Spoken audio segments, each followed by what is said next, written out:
नमस्कार प्रिय विद्यार्थियों। बीएससी पार्ट सेकंड का third paper structure development and reproduction of flowering plants का अध्ययन हम कर रहे थे। मैं डॉक्टर जहांगीर रहमान कुरैशी से आचार्य वनस्पति विज्ञान, राजकीय बांगर महाविद्यालय डीडवाना। पिछले कई दिनों से हम ऑनलाइन यूट्यूब लेसन के माध्यम से अध्ययन कर रहे हैं। उम्मीद करता हूं कि आप इससे लाभान्वित हो रहे हैं। इस थर्ड पेपर के अंतर्गत हमने second chapter shoot apical system की थ्योरीज का अध्ययन आरंभ किया था।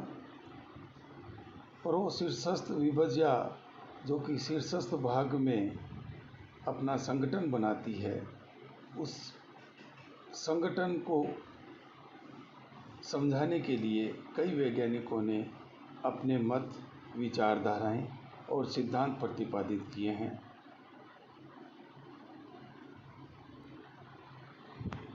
ये सिद्धांत पादप शरीर में स्थिति के आधार पर जो एपिकल मेरिस्टेम, इंटरकैलियर मेरिस्टेम और लेटरल मेरिस्टेम पाया जाता है, उसमें एपिकल मेरिस्टेम यानी शीर्षस्थ विभज्या के क्षेत्र में यानी शीर्षस्थ क्षेत्र में ये किस प्रकार से जो है वो अपना कार्य करते हैं, किस प्रकार से पादप शरीर का निर्माण करते हैं, इसको लेकर के ये मत दिए गए। जैसा कि आपको विदित है, 7 प्रकार के मत दिए गए हैं। आपको नाम याद हो गए होंगे।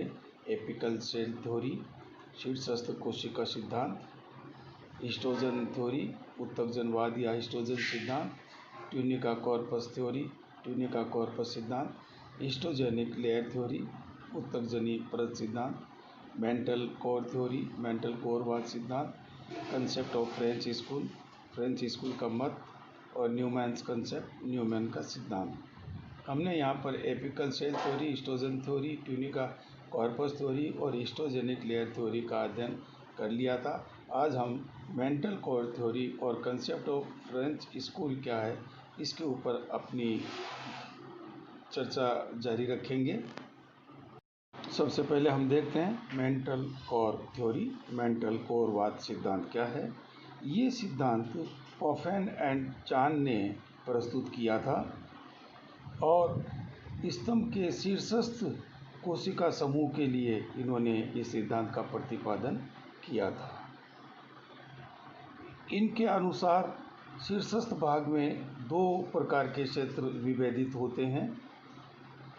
एक जो बाहरी है उसका नाम उन्होंने मेंटल रखा, प्रावार रखा। स्तंभ की शीर्षस्थ कोशिका समूह की बाहर वाली गुंबद आकार की जो कोशिका स्तर होता है, उसको उन्होंने नाम मेंटल दिया। कोर या पिंड केंद्रीय भाग की परतों के लिए शब्द का प्रयोग किया। इसका तात्पर्य ये हुआ कि यहाँ पर ऊपर का जो डोम शेप जो कोशिका स्तर है उसको इन्होंने मेंटल कहा और अंदर की तरफ जो कोशिकीय पिंड, कोशिकीय केंद्रीय भाग था, उसे उन्होंने पिंड कहा यानी कोर कहा। यहाँ पर हम देखते हैं कि ये ट्यूनिका कॉर्पस सिद्धांत का दूसरा रूप है। केवल शब्दावली का यहाँ पर परिवर्तन है। वहाँ पर ट्यूनिका समान रूप से मेंटल के लिए प्रयुक्त हुआ है और कॉर्पस जो है वो कोर के स्थान पर वहाँ पर प्रयुक्त हुआ है। इसका तात्पर्य ये निकलता है कि केवल शब्दों का परिवर्तन करके पॉफेन एंड चान ने मेंटल कोर थ्योरी का प्रतिपादन किया। यहाँ ट्यूनिका के स्थान पर मेंटल का प्रयोग हुआ, कॉर्पस के स्थान पर कोर का प्रयोग हुआ। मेंटल में सदैव अपनतिक विभाजन, जबकि कोर पुनः 3 भागों में विभाजित किया गया। नंबर 1, सब एपिकल मेरिस्टेम, उप शीर्षस्थ प्रारंभिक कोशिकाएं, ये कम विभाजनशील होती है और पादप शरीर का बाह्य भाग का निर्माण करती है। नंबर 2, पेरिफेरल मेरिस्टेम, परिधीय विभाज्य ऊतक, ये मध्य भाग में स्थित होती है और सक्रिय विभाजन से वलकुट एवं पराग एदा का निर्माण करती है। तीसरी, सेंट्रल मेरिस्टेम, केंद्रीय विभाजोतक भीतरी भाग, इससे पित्त का निर्माण होता है। तो यहाँ पर पफेन एंड चान ने क्या कहा कि शीर्षस्थ भाग दो भागों से बना हुआ होता है, मेंटल और कोर। मेंटल एक कोशिकीय जो है वो मेंटल का निर्माण करती है, जबकि कोर या केंद्रीय पिंड जो है वो पुनः तीन भागों में हम बांट सकते हैं, सब एपिकल मेरिस्टेम, पेरिफेरल मेरिस्टेम और सेंट्रल मेरिस्टेम। लेकिन यहाँ पर हम देखते हैं कि ट्यूनिका कॉर्पस सिद्धांत, जो कि उस समय काफ़ी लोकप्रिय हो गया था, उसके स्थान पर शब्दावली का परिवर्तन करके और मेंटल कोर सिद्धांत प्रतिपादित किया गया, जिसको अधिकांश वैज्ञानिकों ने इस सिद्धांत का समर्थन नहीं किया।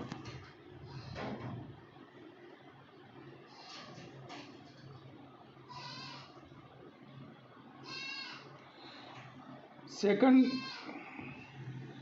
जो सिद्धांत है वह है बहुत लोक प्रचलित सिद्धांत है, concept of French school. French school का मत, यहाँ पर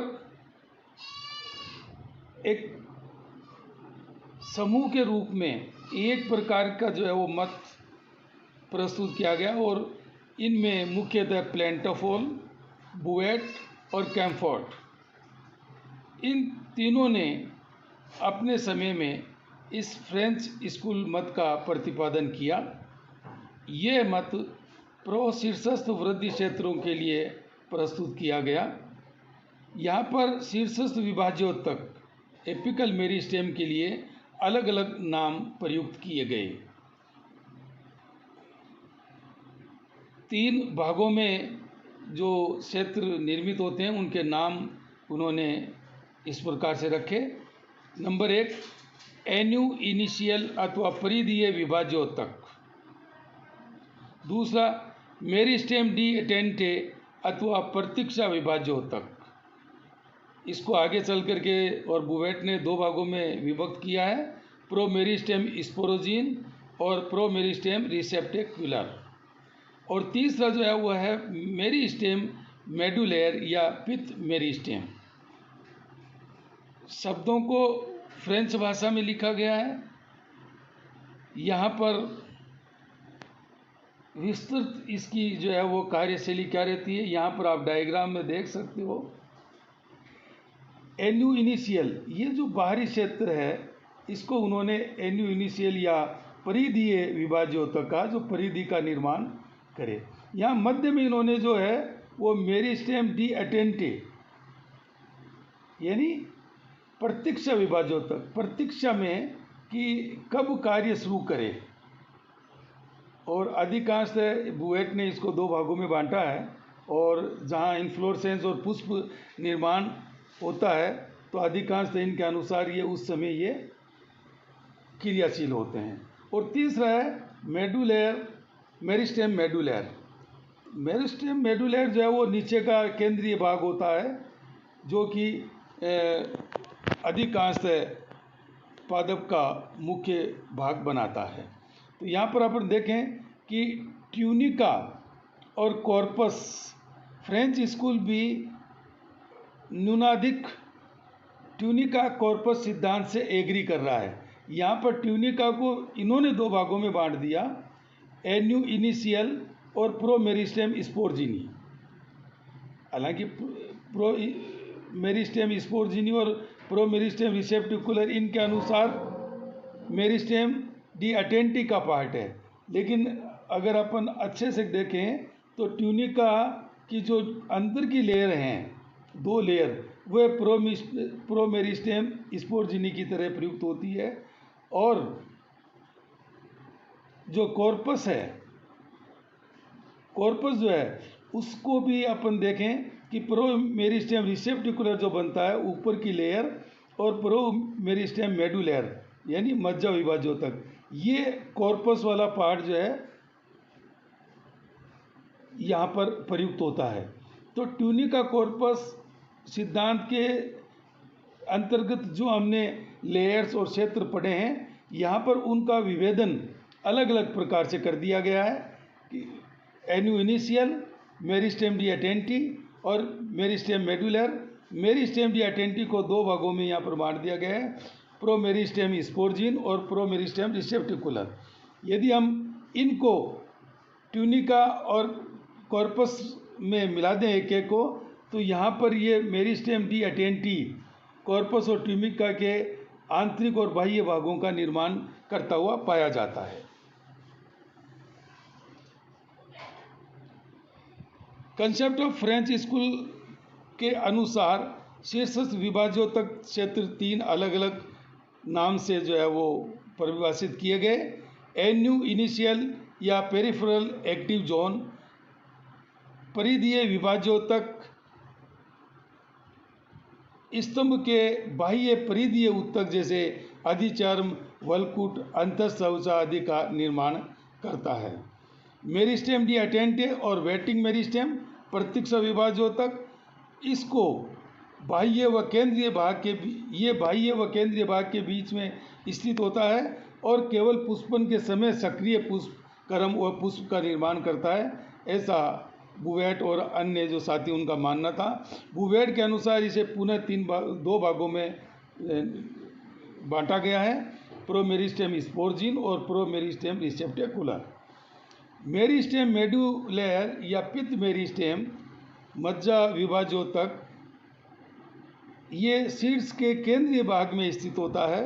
विभाजन द्वारा 7 उत्तकों का व मज्जा का निर्माण करता है। इस पूरे जो फ्रेंच स्कूल मत है, इसमें सबसे जो विवाद का विषय जो है वो है कि प्रत्यक्ष विभाज्योतक या मेरिस्टेम डी अटेंटे, जिसको अधिकांश अध्ययन में सक्रिय रूप से विभाजित होते हुए देखा गया है, और यहाँ पर प्लेंटेफॉल और बुवेट आदि कहते हैं कि ये प्रत्यक्ष विभाज्योतक है, और जब पुष्पन और पुष्प का निर्माण होना होता है तभी ये सक्रिय होते हैं। इस प्रकार की जो है वो धारणा सही नहीं बैठती है, इसलिए इस मत में इस प्रत्यक्ष विभाज्योतक की कंसेप्ट और उसको सही तरीके से समझा नहीं पाना इस मत का जो है वो डिमेरिट है। फिर भी यहाँ पर हम देखते हैं कि एपिकल मेरिस्टेम संगठन को समझाने में फ्रेंच स्कूल का एक बहुत बड़ा योगदान रहा है। क्लास वर्क की तरफ आते हैं, जैसा कि हम 2 प्रकार से क्वेश्चन यहाँ पर अभी तक दे रहे हैं। शॉर्ट आंसर टाइप क्वेश्चन, लघु उत्तरात्मक प्रश्न। यहाँ पर आप निम्न प्रश्नों के उत्तर 20 शब्दों में लिखें। मेंटल कोर थ्योरी किसने प्रतिपादित, या मेंटल कोर वाद सिद्धांत किसने प्रतिपादित किया। नंबर 2, मेरिस्टेम डी अटेंटे अथवा प्रतीक्षा विभाज्योतक क्या है। Number 3, concept of French school किसने प्रतिपादित किया। और नंबर 4, फ्रेंच स्कूल के मत के अनुसार शीर्षस्थ विभाज्योतक 3 क्षेत्रों के नाम लिखिए। शॉर्ट नोट्स आपको लिखना आना चाहिए। शॉर्ट नोट्स मैं हमेशा आपको कहता हूँ, जहाँ अगर शॉर्ट नोट्स आपको मिले क्वेश्चन में, तो आपको शॉर्ट नोट्स अटेंड करना चाहिए उस स्थिति में, जबकि आप बहुत अच्छे से 50 शब्दों के अंदर अंदर उसका सटीक जवाब लिखते हो। तो यही हम प्रैक्टिस यहाँ पर आपको करवा रहे हैं कि आप जो पढ़ते हैं उसका सटीक जवाब जो है वो आप यहाँ पर लिखना प्रारंभ करें। शॉर्ट नोट्स 2 हैं, मेंटल कोर वाद सिद्धांत और फ्रेंच स्कूल का मत। हम इसको आगे कंटिन्यू करेंगे। विद्यार्थियों, आपको जो क्लास वर्क दिया गया है उस पर आप सीरियस हों, क्लास वर्क करके और हमें प्रेषित करें, जिससे कि आपका मूल्यांकन हो सके। आगे हम अपनी चर्चा जारी रखेंगे। धन्यवाद।